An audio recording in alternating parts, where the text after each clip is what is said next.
ہرقل شاہ روم نے ان کے پاس قریش کے قافلے میں ایک آدمی بلانے کو بھیجا، اور اس وقت یہ لوگ تجارت کے لیے ملک شام گئے ہوئے تھے، اور یہ وہ زمانہ تھا جب رسول اللہ صلی اللہ علیہ وآلہ وسلم نے قریش اور ابو سفیان سے ایک وقتی عہد کیا ہوا تھا۔ جب ابو سفیان اور دوسرے لوگ ہرقل کے پاس ایلیا پہنچے، جہاں ہرقل نے دربار طلب کیا تھا، اس کے گرد روم کے بڑے بڑے لوگ، علماء، وزراء، امراء بیٹھے ہوئے تھے۔ ہرقل نے ان کو اور اپنے ترجمان کو بلوایا، پھر ان سے پوچھا کہ تم میں سے کون شخص مدعی رسالت کا زیادہ قریبی عزیز ہے؟ ابو سفیان کہتے ہیں کہ میں بول اٹھا کہ میں اس کا سب سے زیادہ قریبی رشتہ دار ہوں۔ یہ سن کر ہرقل نے حکم دیا کہ اس کو ابو سفیان کو میرے قریب لا کر بٹھاؤ، اور اس کے ساتھیوں کو اس کی پیٹھ کے پیچھے بٹھا دو۔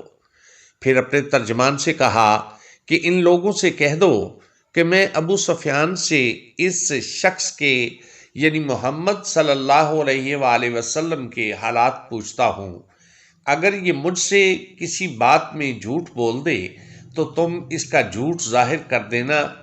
ابو سفیان کا قول ہے کہ خدا کی قسم، اگر مجھے یہ غیرت نہ آتی کہ یہ لوگ مجھ کو جھٹلائیں گے تو میں آپ صلی اللہ علیہ وآلہ وسلم کی نسبت ضرور غلط گوئی سے کام لیتا۔ خیر، پہلی بات جو ہرقل نے مجھ سے پوچھی وہ یہ کہ اس شخص کا خاندان تم لوگوں میں کیسا ہے؟ میں نے کہا وہ تو بڑے اونچے عالی نسب والے ہیں۔ کہنے لگا اس سے پہلے بھی کسی نے تم لوگوں میں ایسی بات کہی تھی؟ میں نے کہا نہیں۔ کہنے لگا اچھا، اس کے بڑوں میں کوئی بادشاہ ہوا ہے؟ میں نے کہا نہیں۔ پھر اس نے کہا بڑے لوگوں نے اس کی پیروی اختیار کی ہے یا کمزوروں نے؟ میں نے کہا نہیں، کمزوروں نے۔ پھر کہنے لگا اس کے تابع دار روز بڑھتے جاتے ہیں یا کوئی ساتھی پھر بھی جاتا ہے؟ میں نے کہا نہیں۔ کہنے لگا کیا اپنے اس دعوی نبوت سے پہلے کبھی کسی بھی موقع پر اس نے جھوٹ بولا ہے؟ میں نے کہا نہیں، اور اب ہماری اس سے صلح کی ایک مقرر مدت ٹھہری ہوئی ہے، معلوم نہیں وہ اس میں کیا کرنے والا ہے۔ ابو سفیان کہتے ہیں میں اس بات کے سوا اور کوئی جھوٹ اس گفتگو میں شامل نہ کر سکا۔ ہرقل نے کہا کیا تمہاری اس سے کبھی لڑائی بھی ہوتی ہے؟ ہم نے کہا ہاں۔ بولا پھر تمہاری اور اس کی جنگ کا کیا حال ہوتا ہے؟ میں نے کہا لڑائی ڈول کی طرح ہے، کبھی وہ ہم سے میدان جنگ جیت لیتے ہیں اور کبھی ہم ان سے جیت لیتے ہیں۔ ہرقل نے پوچھا وہ تمہیں کس بات کا حکم دیتا ہے؟ میں نے کہا وہ کہتا ہے صرف ایک اللہ ہی کی عبادت کرو، اسی کا کسی کو شریک نہ بناؤ، اور اپنے باپ دادا کی شرک کی باتیں چھوڑ دو، اور ہمیں نماز پڑھنے، سچ بولنے، پرہیزگاری اور صلہ رحمی کا حکم دیتا ہے۔ یہ سب سن کر پھر ہرقل نے اپنے ترجمان سے کہا کہ ابو سفیان سے کہہ دے کہ میں نے تم سے اس کا نسب پوچھا تو تم نے کہا کہ وہ ہم میں عالی نسب ہے، اور پیغمبر اپنی قوم میں عالی نسب ہی بھیجے جایا کرتے ہیں۔ میں نے تم سے پوچھا کہ دعوی نبوت کی یہ بات تمہارے اندر اس سے پہلے کسی اور نے بھی کہی تھی؟ تو تم نے جواب دیا کہ نہیں۔ تب میں نے اپنے دل میں کہا کہ اگر یہ بات اس سے پہلے کسی نے کہی ہوتی تو میں سمجھتا کہ اس شخص نے بھی اسی بات کی تقلید کی ہے جو پہلے کہی جا چکی ہے۔ میں نے تم سے پوچھا کہ اس کے بڑوں میں کوئی بادشاہ بھی گزرا ہے؟ تم نے کہا کہ نہیں۔ تو میں نے دل میں کہا کہ ان کے بزرگوں میں سے کوئی بادشاہ ہوا ہوگا تو وہ کہہ دوں گا کہ وہ شخص اس بہانہ اپنے آباء و اجداد کی بادشاہت اور ان کا ملک دوبارہ حاصل کرنا چاہتا ہے۔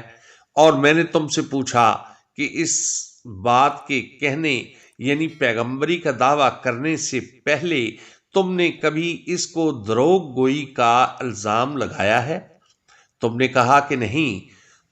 تو میں نے سمجھ لیا کہ جو شخص آدمیوں کے ساتھ دروغ گوئی سے بچے وہ اللہ کے بارے میں کیسے جھوٹی بات کہہ سکتا ہے۔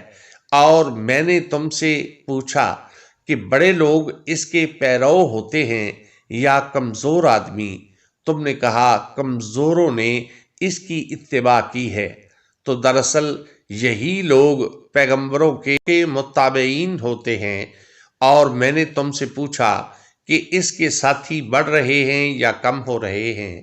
تم نے کہا کہ وہ بڑھ رہے ہیں، اور ایمان کی کیفیت یہی ہوتی ہے حتیٰ کہ وہ کامل ہو جاتا ہے۔ اور میں نے تم سے پوچھا کہ آیا کوئی شخص اس کے دین سے ناخوش ہو کر مرتد بھی ہو جاتا ہے؟ تم نے کہا نہیں۔ تو ایمان کی خاصیت بھی یہی ہے کہ جن کے دلوں میں اس کی مسرت رچ بس جائے وہ اس سے لوٹا نہیں کرتے۔ اور میں نے تم سے پوچھا کہ آیا وہ کبھی عہد شکنی کرتے ہیں؟ تم نے کہا نہیں۔ پیغمبروں کا یہی حال ہوتا ہے، وہ عہد کی خلاف ورزی نہیں کرتے۔ اور میں نے تم سے کہا کہ وہ تم سے کس چیز کے لیے کہتے ہیں؟ تم نے کہا کہ وہ ہمیں حکم دیتے ہیں کہ اللہ کی عبادت کرو، اس کے ساتھ کسی کو شریک نہ ٹھہراؤ، اور تمہیں بتوں کی پرستش سے روکتے ہیں، سچ بولنے اور پرہیزگاری کا حکم دیتے ہیں۔ لہٰذا اگر یہ باتیں جو تم کہہ رہے ہو سچ ہیں تو عنقریب وہ اس جگہ کا مالک ہو جائے گا کہ جہاں میرے یہ دونوں پاؤں ہیں۔ مجھے معلوم تھا کہ وہ پیغمبر آنے والا ہے، مگر مجھے یہ معلوم نہیں تھا کہ وہ تمہارے اندر ہوگا۔ اگر میں جانتا کہ اس تک پہنچ سکوں گا تو اس سے ملنے کے لیے ہر تکلیف گوارا کرتا۔ اگر میں اس کے پاس ہوتا تو اس کے پاؤں دھوتا۔ ہرقل نے رسول اللہ صلی اللہ علیہ وآلہ وسلم کا وہ خط منگایا جو آپ نے وحیہ کلبی رضی اللہ تعالی عنہ کے ذریعے حاکم بصرہ کے پاس بھیجا تھا، اور اس نے وہ ہرقل کے پاس بھیج دیا تھا۔ پھر اس کو پڑھا تو اس میں لکھا تھا، اللہ کے نام کے ساتھ جو نہایت مہربان اور رحم والا ہے۔ اللہ کے بندے اور اس کے پیغمبر محمد صلی اللہ علیہ وآلہ وسلم کی طرف سے یہ خط ہے، شاہ روم کے لیے۔ اس شخص پر سلام ہو جو ہدایت کی پیروی کرے، اور اس کے بعد میں آپ کے سامنے دعوت اسلام پیش کرتا ہوں۔ اگر آپ اسلام لے آئیں گے تو دین و دنیا میں سلامتی نصیب ہوگی، اللہ آپ کو دوہرا ثواب دے گا۔ اور اگر آپ میری دعوت سے روگردانی کریں گے تو آپ کی رعایا کا گناہ بھی آپ ہی پر ہوگا۔ اور اے اہل کتاب، ایک ایسی بات پر آ جاؤ جو ہمارے اور تمہارے درمیان یکساں ہے، وہ یہ کہ ہم اللہ کے سوا کسی کی عبادت نہ کریں اور کسی کو اس کا شریک نہ ٹھہرائیں، اور نہ ہم میں سے کوئی کسی کو خدا کے سوا اپنا رب بنائے۔ پھر اگر وہ اہل کتاب اس بات سے منہ پھیر لیں تو مسلمانوں، تم ان سے کہہ دو کہ تم مانو یا نہ مانو، ہم تو ایک خدا کی اطاعت گزار ہیں۔ ابو سفیان کہتے ہیں جب ہرقل نے جو کچھ کہنا تھا کہہ دیا اور خط پڑھ کر فارغ ہوا تو اس کے ارد گرد بہت شور و غوغا ہوا، بہت سی آوازیں اٹھیں اور ہمیں باہر نکال دیا گیا۔ تب میں نے اپنے ساتھیوں سے کہا، ابو کبشہ کے بیٹے حضرت صلی اللہ علیہ وآلہ وسلم کا معاملہ تو بہت بڑھ گیا۔ دیکھو تو اس سے بنی اسفر روم کا بادشاہ بھی ڈرتا ہے۔ مجھے اس وقت سے اس بات کا یقین ہو گیا کہ حضور صلی اللہ علیہ وآلہ وسلم عنقریب غالب ہو کر رہیں گے، حتیٰ کہ اللہ نے مجھے مسلمان کر دیا۔ راوی کا بیان ہے کہ ابن ناطور ایلیا کا حاکم ہرقل کا مصاحب اور شام کے نصارہ کا لاٹ پادری بیان کرتا تھا کہ ہرقل جب ایلیا آیا ایک دن صبح کو پریشان اٹھا تو اس کے درباریوں نے دریافت کیا کہ آج ہم آپ کی حالت بدلی ہوئی پاتے ہیں، کیا وجہ ہے؟ ابن ناطور کا بیان ہے کہ ہرقل نجومی تھا، علم نجوم میں وہ پوری مہارت رکھتا تھا۔ اس نے اپنے ہم نشینوں کو بتایا کہ میں نے آج رات ستاروں پر نظر ڈالی تو دیکھا کہ ختنہ کرنے والوں کا بادشاہ ہمارے ملک پر غالب آ گیا ہے۔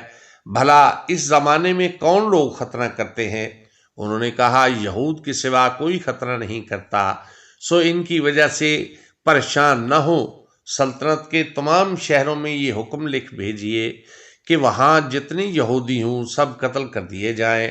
وہ لوگ انہی باتوں میں مشغول تھے کہ ہرقل کے پاس ایک آدمی لایا گیا جسے شاہ غسان نے بھیجا تھا۔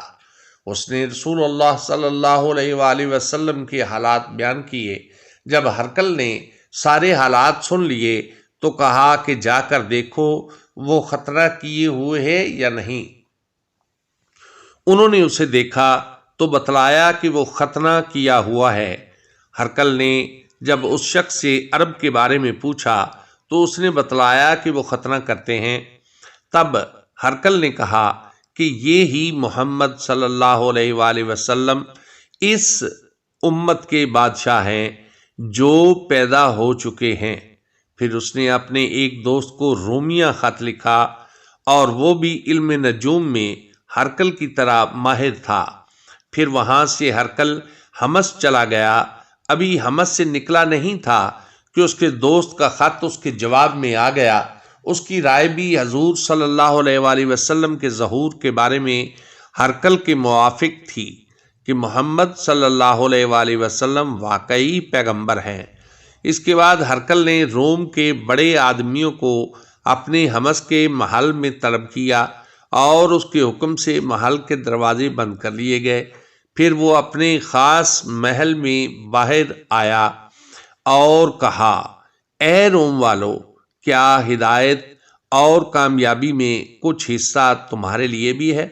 اگر تم اپنی سلطنت کی بقا چاہتے ہو تو پھر اس نبی صلی اللہ علیہ وآلہ وسلم کی بیعت کر لو اور مسلمان ہو جاؤ۔ یہ سننا تھا کہ پھر وہ لوگ وحشی گدھوں کی طرح دروازوں کی طرف دوڑے، مگر انہیں بند پایا۔ آخر جب ہرقل نے اس بات سے ان کی یہ نفرت دیکھی اور ان کے ایمان لانے سے مایوس ہو گیا تو کہنے لگا ان لوگوں کو میرے پاس لاؤ۔ جب وہ دوبارہ آئے تو اس نے کہا میں نے تو جو بات کہی تھی اس سے تمہاری دینی پختگی کی آزمائش مقصود تھی، سو وہ میں نے دیکھ لی۔ تب یہ بات سن کر وہ سب کے سب اس کے سامنے سجدے میں گر گئے اور اس سے خوش ہو گئے۔ بالآخر ہرقل کی آخری حالت یہی رہی۔ ابو عبداللہ کہتے ہیں کہ اس حدیث کو صالح بن کیسان، یونس اور معمر نے بھی زہری سے روایت کیا ہے۔